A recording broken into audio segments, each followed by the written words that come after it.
Hey, what's up everybody, and welcome back to News Dose, and we are now officially in the month of May, this is a very, very exciting month.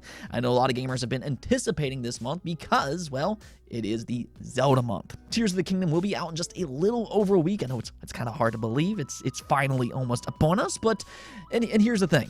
Nintendo has had a bit of a leak problem. This is something they've really dealt with this generation, and well, Zelda Tears of the Kingdom is unfortunately no different. So we're going to get into what's happening there, and then also, is Xbox teasing a big first-party release for 2023? Fans did catch a possible hint that they might surprise us all later this year, and I mean, I have to tell you, if this does turn out to be true, this will absolutely be one of my most anticipated games this year. As always though, before we get started, I always like to remind you all of those buttons below. It does help the channel a ton, so I always appreciate it, and if you do hit that bell, that's also a great way for you to stay up to date with all the daily gaming news. With that said though, you know it. Let's just go and jump right into it, starting off with yet another big Xbox first-party game being Redfall. Now this game has been, we're just going to go and say, quite controversial in the last month or so with the announcement that it will only launch with 30 frames per second. 60 frames will come later on. But the question still kind of remains. Despite the frame rate, is this a good game, or are there other problems that we're unaware of? You know, most early previews were quite high on this game, but pretty much since then, there's been a lot more criticism, especially when it comes to the AI specifically. They do come off as a little stagnant and brain dead in some videos that surfaced online. Now that could maybe be a difficulty thing, but one way or the other, we won't have to wait too long to have our questions answered, as its review embargo will end later today. Reviews should go up shortly after this video goes live, so do go ahead and keep an eye out for those if you're interested in this game. Of course, Redfall is also coming over to Game Pass day one, so I mean, with that, you can just kind of try it out yourself. But I don't know. Arcane's historically been a good developer with games like Prey, Dishonored, and Deathloop, but it'll be very interesting to see how this game is received. I'm hoping it'll kind of be like a Deathloop situation where that game was also criticized a lot before release, and then it reviewed well. But I don't know, this does feel a little bit different by this point. There were even some very harsh reviews that popped up a little early today before its embargo, so I guess we'll see soon enough. I'm crossing my fingers it'll be good, but yeah, go and keep an eye out for those reviews if you are interested. Next up, though, we do have an official release date for Armored Core 6. This did previously leak out a little early. I speculated it might show up at that rumored May PlayStation event, which continues to sound like that could be a very, very big showcase. But instead, From Software just dropped a random trailer online and confirmed it will be out on August 25th. This trailer, though, looked quite good. I mean, it looked like Armored Core. You fly around in agile and powerful mechs. But one thing that I did notice is its boss battles. This being a From Software game, I really wanted to see what they've learned over the last decade, focusing on the Soulsborne games. And while Armored Core is a vastly different game in terms of playstyle, it does appear one of its main highlights are huge, challenging boss battles. Now, where have you heard that before? From Software really might have the best design in terms of boss battles across the entire game industry, and I think we're seeing a little bit of that here in Armored Core 6's new trailer. Now, with that said, another nice little surprise here is that Armored Core 6 already has 1.2 million views on Bandai Namco's channel. Considering this is a rather niche franchise, seeing it eclipse that 1 million view mark in a short period of time, that's very good, and it goes to show you the fanfare that From Software has gained since their previous Armored Core installments. Now, just to kind of put things into perspective, though, Armored Core 5's top views has about 400,000 views, whereas Armored Core 4 had about 100,000. So, yeah, big upshift here.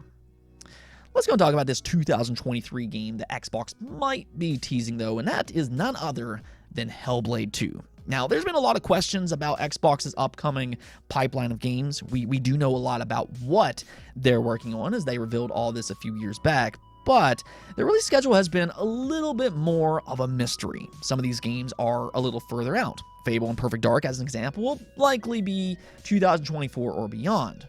But, however, it is starting to sound like Avowed and Hellblade 2 might be their next two big unconfirmed titles. Now, Avowed, that being Obsidian's next game based on the Pillars of Eternity universe, that has been in a rumor mill for quite some time. Though, interestingly enough, we haven't really seen much on that game yet. We'll come back to that here in just a moment. But Hellblade 2, This might have actually just been teased by Team Xbox themselves. This was done through an Xbox Game Pass ad that I'm actually showing on screen here. You can see that they're showcasing several 2023 titles specifically. This includes Liza P, Minecraft Legends, Replaced, which continues to look absolutely fantastic, and several others. Interestingly enough, though, if you pay attention, all of these games are either planned to release in 2023 or are already out, except for one, being Hellblade 2. That did show up in this advertisement, which has led to some speculation online that Xbox is now planning to release it later this year. Now do keep in mind that none of this is confirmed. This is only speculation, but out of all the games Xbox has in development that we currently know about, this would be the most likely candidate to get a soonish release. Now, the reason I say that is because we've already seen gameplay ourselves. I mean, we can talk about Fable, we can talk about State of Decay 3, Avowed, Perfect Dark, etc., but we've not seen a single snippet of gameplay for any of those games. Hellblade 2, however, we've already seen a decent-sized segment that, actually looks pretty good, and that was back in 2021. So it's been a little while since that trailer. I believe that was at the Game Awards, so I'm sure Ninja Theory has made a lot of progress since then. I mean, for that matter, it's been 5 years since the release of the original Hellblade. And AAA development anymore does seem to take about 5+ years or so. So we are in that expected time frame depending on when they actually started development. What I'm trying to say, though, is that it does, at the very least, seem plausible, not necessarily guaranteed, but plausible that Hellblade 2 could be one of Xbox's next big releases. If it doesn't release this year, I'm thinking maybe early 2024 might be a likely scenario here. I do, however, think that the holiday period makes a lot of sense for Xbox, and the reason for that is because I think that they need some momentum going into 2024. Xbox this generation, I think in terms of quality releases, they've mostly done a pretty good job. They've done a really good job with smaller scale games like Grounded, Pentiment, Gears Tactics, Flight Simulator, Age of Empires, Hi-Fi Rush. That was an excellent game. So they've definitely released a lot of high quality games. But in terms of AAA though, that's where they need to kind of convince consumers. They did previously release Forza Horizon 5, which turned out to be great, but I think this holiday, they need that coming out party to show what they're capable of with all of their new studios. So how they could do that is by releasing Starfield this September. That's their big premiere blockbuster. A lot rides on that game specifically. But then there's also Forza 8, and then possibly Hellblade 2.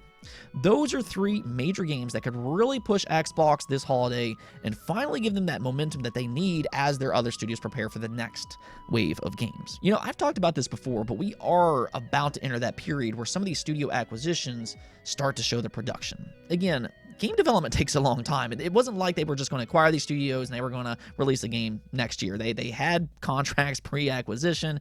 So it's taking a while, but we are getting to that period where it's been about 5 to 4 years. So we're about ready to start to see a bigger wave of games from Xbox than we've seen in the past. And I think that could all start with Hellblade 2. Then after that, according to rumors, Avowed is likely to be their next big game. That could be early 2024.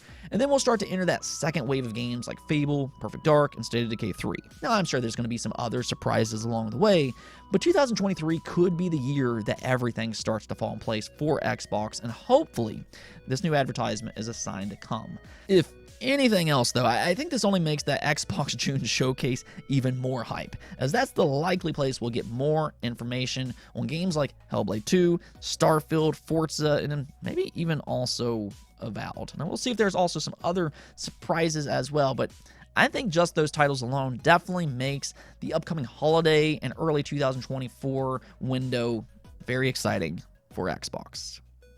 Moving on, though, we do have a leak to talk about as Zelda Tears of the Kingdom has now been spotted in the wild. I mean, this isn't really all that surprising, as it's kind of like clockwork by this point. There's just certain things that you can expect to happen every single year. Embiid being injured in playoffs, of course that's going to happen. A big Nintendo game leaking out a little bit early, yeah, it's probably likely. And Tears of the Kingdom, unfortunately, is no different. It was actually being sold on some reseller sites over the weekend for well above market price because, I guess people just can't wait that extra couple weeks, especially, with how anticipated this game is. This one, though, might be one of the most unfortunate leaks for Nintendo.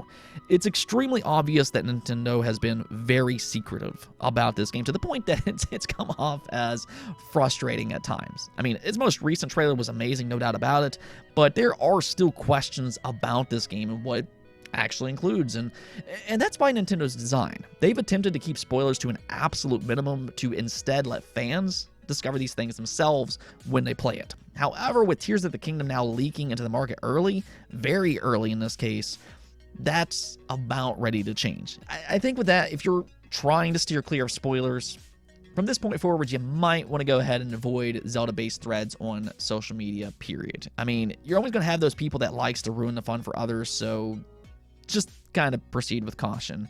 Another problem here, though, and we saw this happen with Xenoblade 3 last year, there's a very good chance with this game now being out early that somebody will dump this game online before it even officially releases. That means emulation is likely right around the corner. Switch emulation has ramped up in recent years, and for that matter, by the time I post this video, I mean, who knows? It might already be online. So spoilers will only get worse from this point forward. All in all, though, the good news is that we are in May now, so we won't have to wait too much longer to play Tears of the Kingdom ourselves, and that's when the fun truly begins.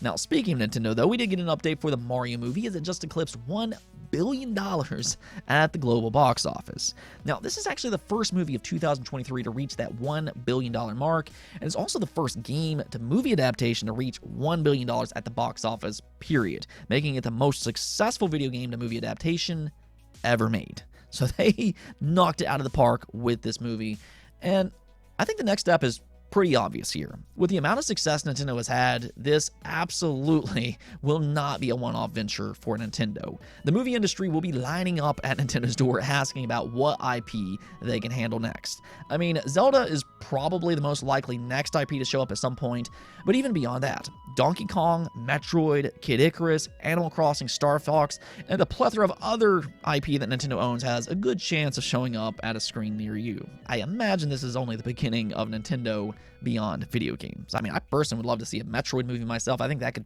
be really interesting. But one thing's for sure, we will get a sequel to the Mario movie, if anything else. They did tease that in the credits anyway, so it shouldn't come as a major surprise. But with the amount of success that they've had, that all but guarantees it's absolutely going to happen. What I do want to see, though, is how this will reflect on Nintendo's games. It's no secret that movies and shows can really boost game sales as well. We've seen that with The Last of Us. We saw that with Cyberpunk. We've seen that with The Witcher. And I think with that, this is an opportunity for Nintendo to expand their brand in multiple ways. Not only can they get more eyes on IP like Metroid as an example, but it's also a way to introduce a younger generation to their games. And I think that can't be understated. With mobile being just so big with that younger generation, this is a good opportunity for Nintendo to get them to move over to their consoles as well. Let's go and take a look at the poll of the day, though, and there's been a lot of talk about this recently, so I wanted to go and ask you all, are you more hesitant to buy AAA games now with their increased price this generation? And looking at the results, you all absolutely are, with 82% of you voting yes, while 15% of you said no. So that's more than telling of the overall situation here. Though I think the comments further expands on the why. This is not simply just because the price alone, but also the quality of recent releases.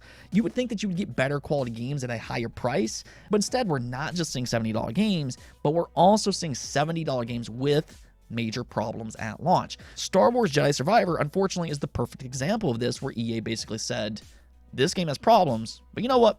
We're going to release it anyways and fix it later. And this has been a bit of a trend here recently, especially over on the PC side of things with games like The Last of Us. But consoles aren't perfect either. Jedi Survivor, again, launched with issues. Look back to Callisto Protocol. That was another hot release with problems that should have been caught well before its release. So I think gamers are starting to become a little weary due to the fact that you're just going to get a better overall experience if you're patient. Wait a few months, and not only will it probably be better, but there's also a chance that it'll be cheaper. I mean, even Redfall, I've said it before, I thought they should have delayed that game until it got 60 frames, but hey, it is what it is. At least that game is available on Xbox Game Pass, but yeah, we're definitely in the generation where publishers are all about launch it now, fix it later. Anyways, though, that's it for this episode. But if you liked the video, don't forget to bell notification and subscribe button for more content just like this. Also, if you'd like to support the channel through Patreon, thank you for making this content possible. Peace out.